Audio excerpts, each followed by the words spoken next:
have you been looking into or tried out men's work?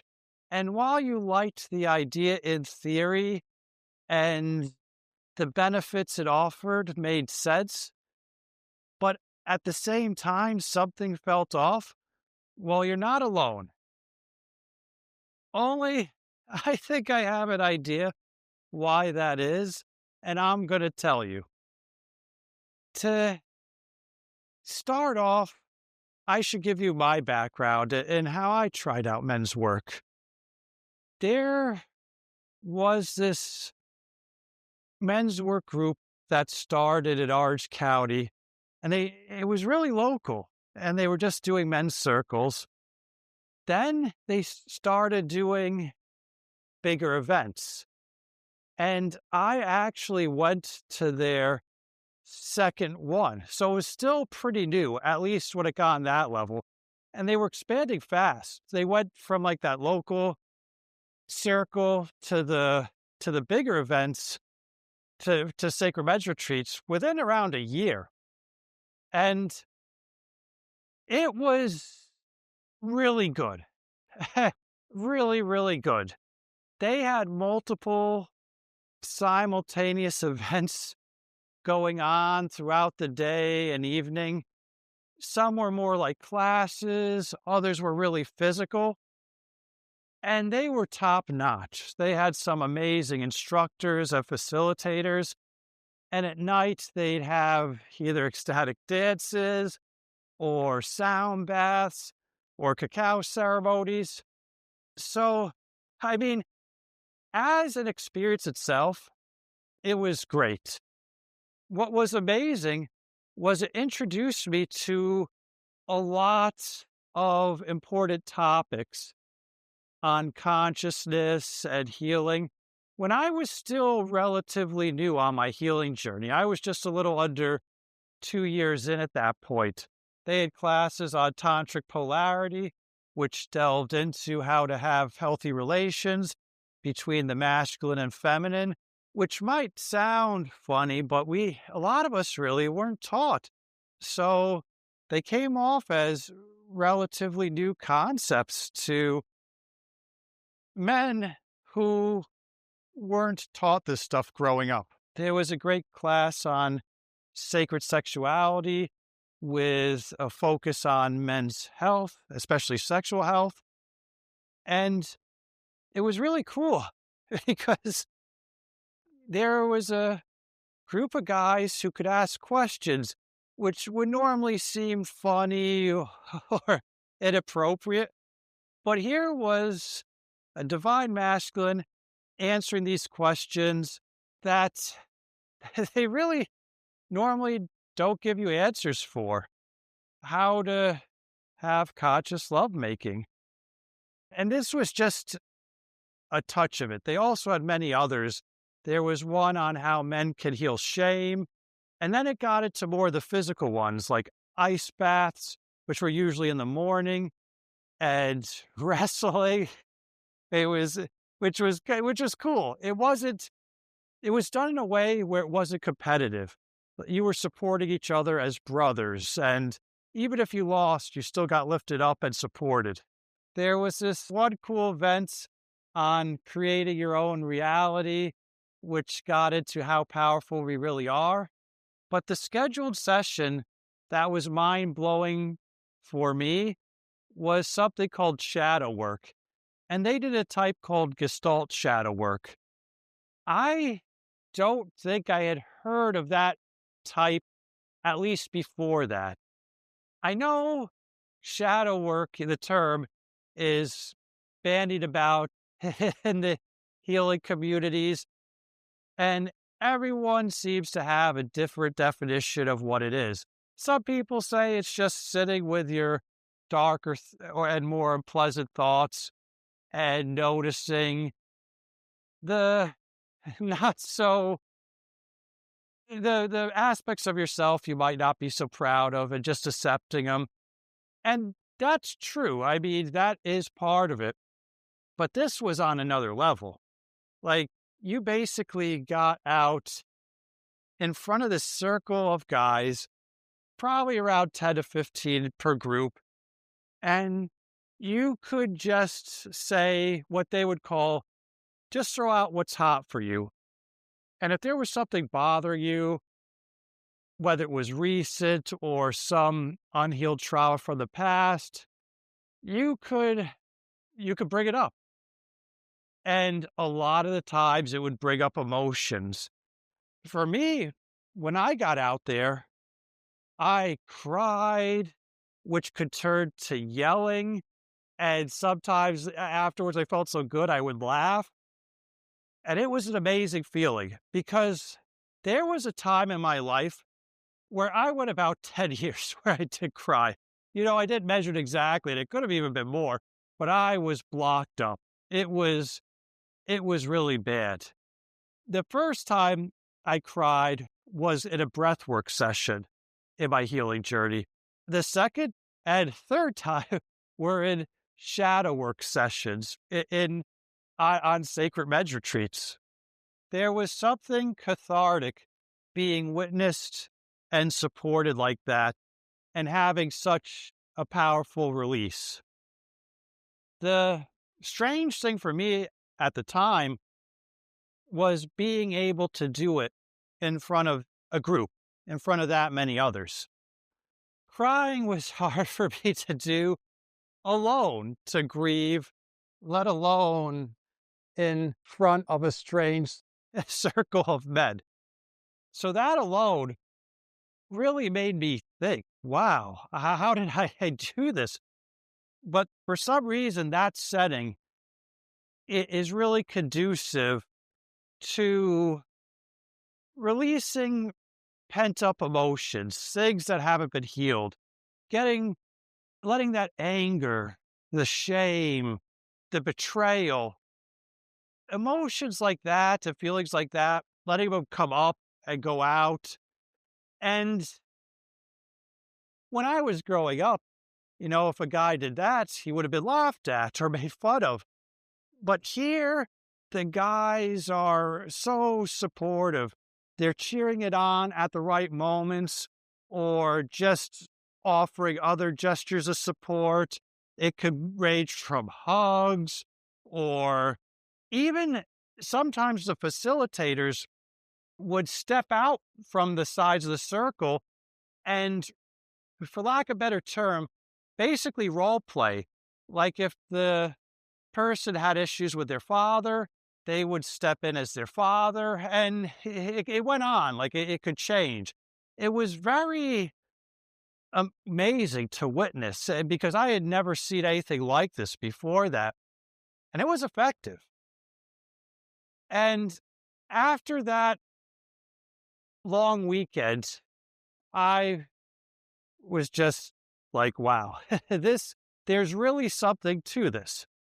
So I'm coming from the perspective that men's work can be really powerful, especially when done in the right setting, and it should be done in the right setting.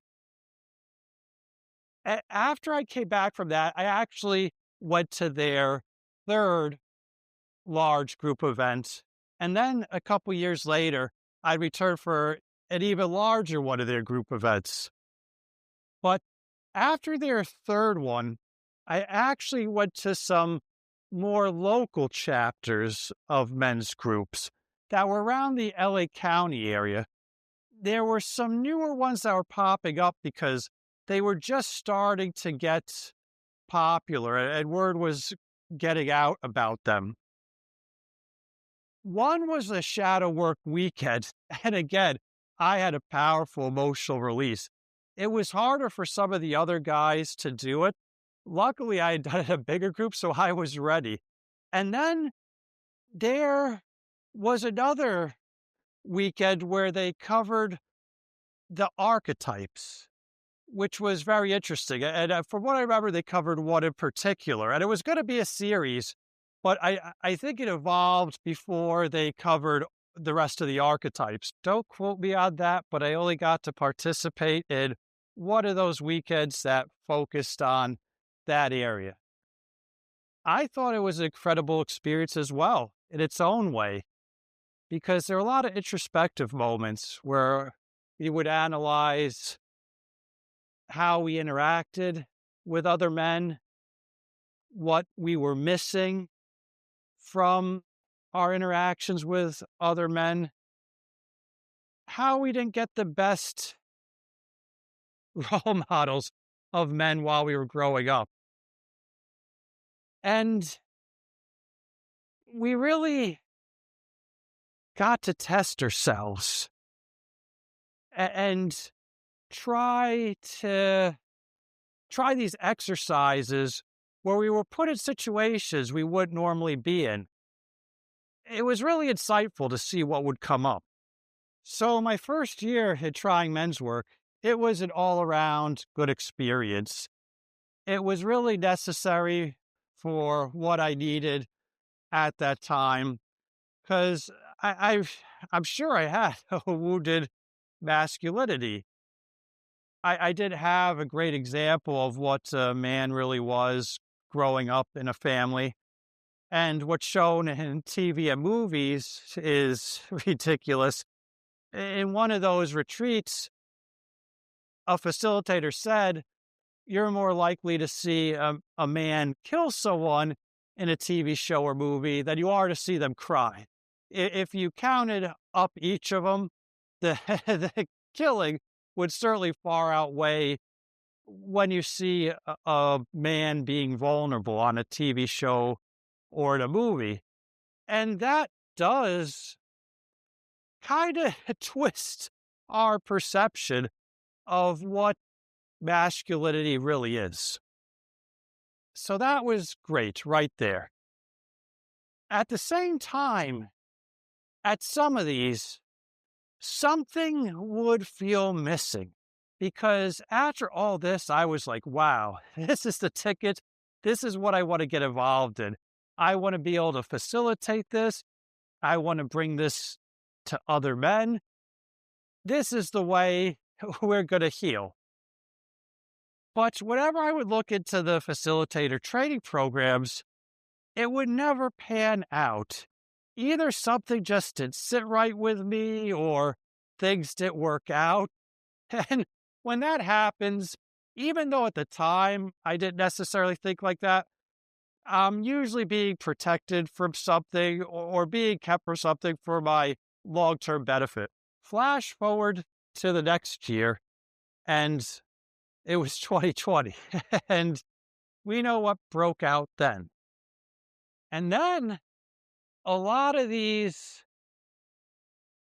men's group leaders weren't really practicing what they preached. They were talking about how to be a healthy masculine, to protect women and children.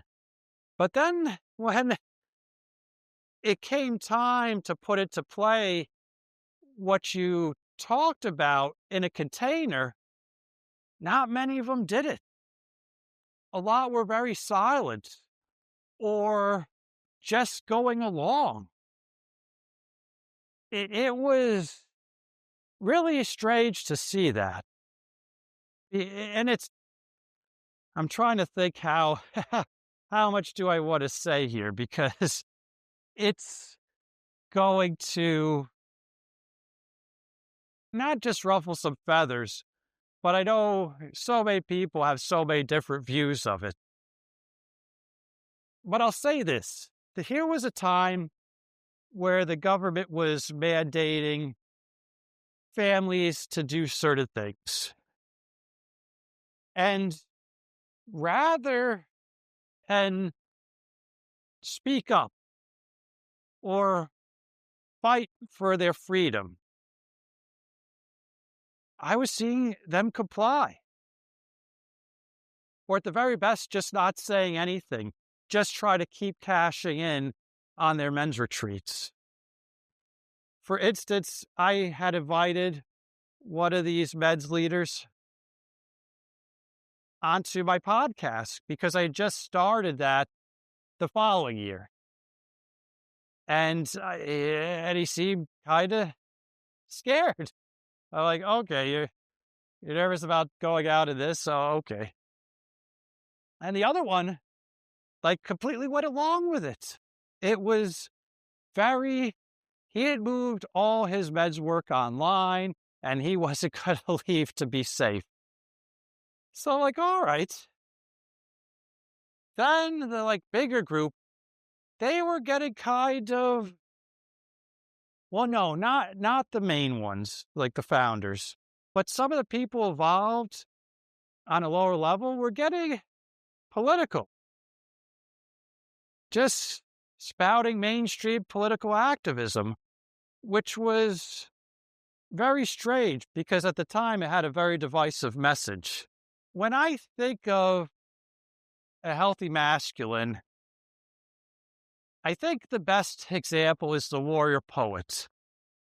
If you watch movies like Braveheart or even Gladiator, that seemed to be a healthy example of how men should be.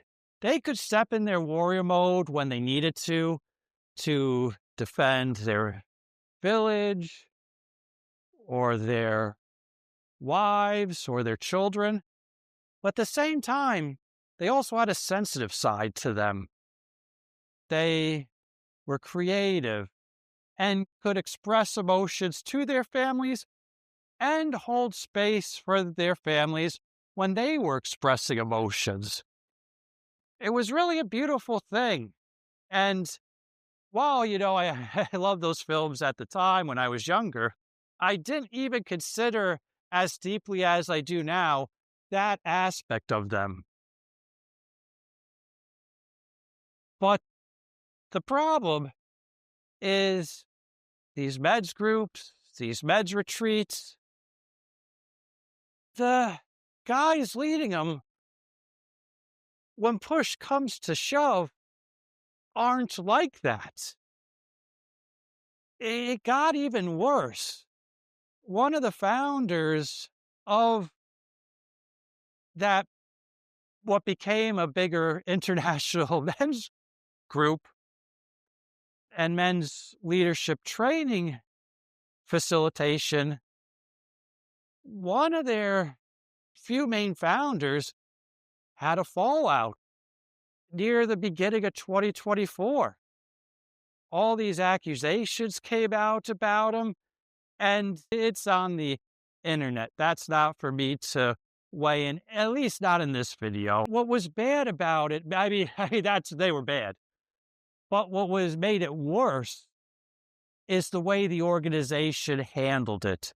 Even some of the brothers that were all about that organization, they were like, hey, what's going on? We're supposed to be handling these situations much better. We're held to a high standard of integrity. But when a founder allegedly was doing questionable activity, he wasn't held up to those standards. And a lot of people seemed let down between the investigative process and how complaints were handled. It left a lot of people that were really excited about what they learned and were putting it to practice and possibly even leading into their local groups, just questioning what was going on. I remember there was a interview on a podcast by one of the younger local leaders from it. And he just was really confused because there was all this hype and good information. But when one of the founders was accused of doing something that wasn't in integrity, and no one really did anything. It sounded like it took a long time for things to be dealt with. And even then, it doesn't sound like justice was done. Some of the women involved posted on social media that they certainly weren't happy with not just the way it was handled, but how it ultimately panned out. And that's really disappointing because that's been a recurring theme on my healing and spiritual journey. So many spiritual leaders and healing figures not walking their talk. I feel modern days men's work is no exception. And it's frustrating because the work has certainly been instrumental on my healing journey and helping me become the man that I've turned into and I'm going to continue turning into.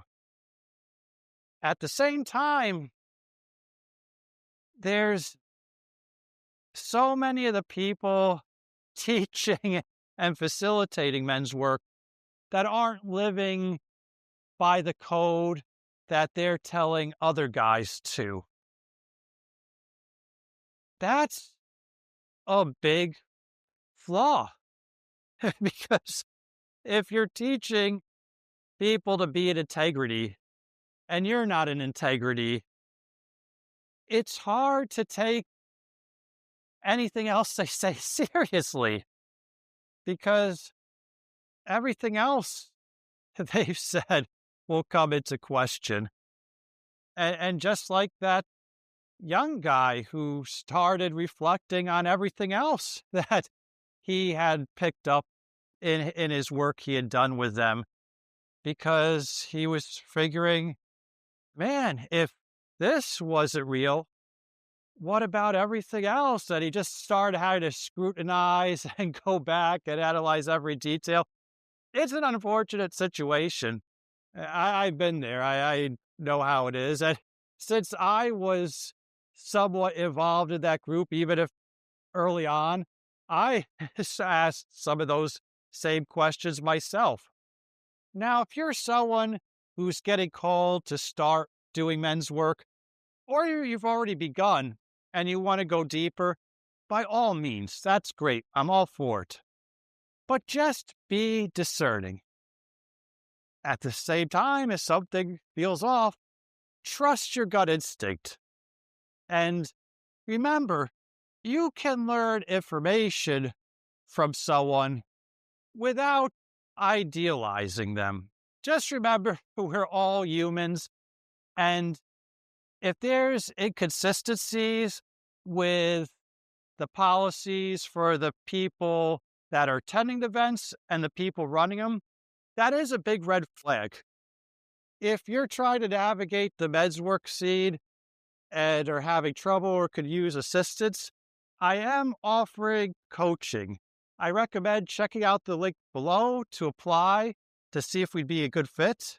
Always remember, take what I say with a grain of salt, take what resonates, and throw away what doesn't.